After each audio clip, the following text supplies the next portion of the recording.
Tonight, we're getting ready to deck the halls in northern Bennington County. About 700 people call Rupert home for the holidays. It was chartered in 1761 and is bordered by New York to its west. It's home to the Merck Forest and Farmland Center, which teaches people about sustainable land use, plus holds classes where people can learn to make things. And a class there led in part to a Rupert Church's tradition each holiday season that I got to see firsthand this week. All right, everybody. The Monday before Thanksgiving, Jennifer Daly's garage in Wallingford is a well-oiled wreath-making machine.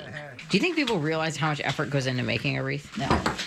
Clipping, cutting, crimping,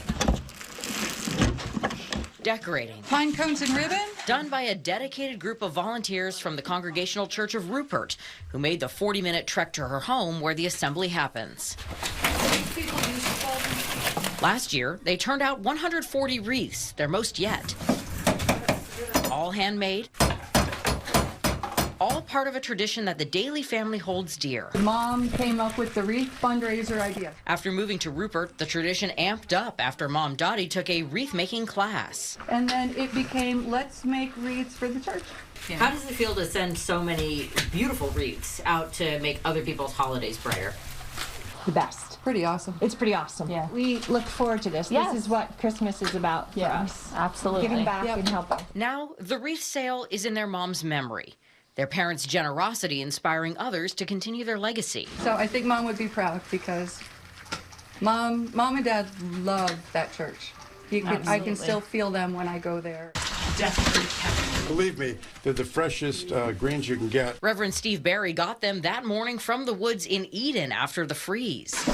That, they say, is the secret to why their wreaths last well beyond the holidays. And when they're done making these beautiful wreaths here, they're going to take them to Rupert, where they'll be sold, with the proceeds going to keeping this historic meeting house and church and all its community programs running. Programs that mean a lot to longtime residents like 97-year-old Arthur Lowry. He rides this John Deere to Sunday services when the weather allows. It's part of my life, you know. Always church. You're making a difference what's going on. You had to be in church, and I still do if I can make it. And this church is one of the few places in the community where you're welcome. No questions asked, no wallet needed. There is need for health and nutrition and good food. Reverend Barry says they've been known as a food church for decades.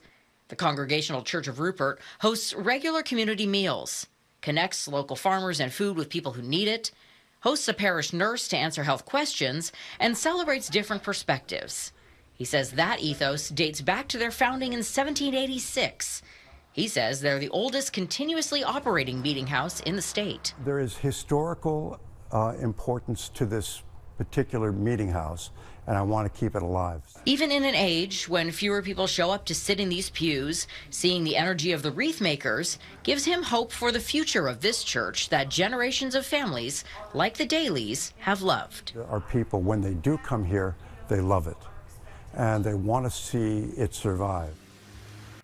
He says this wreath sale is a major fundraiser for them. There are a few ways you can get your own wreath if you want one.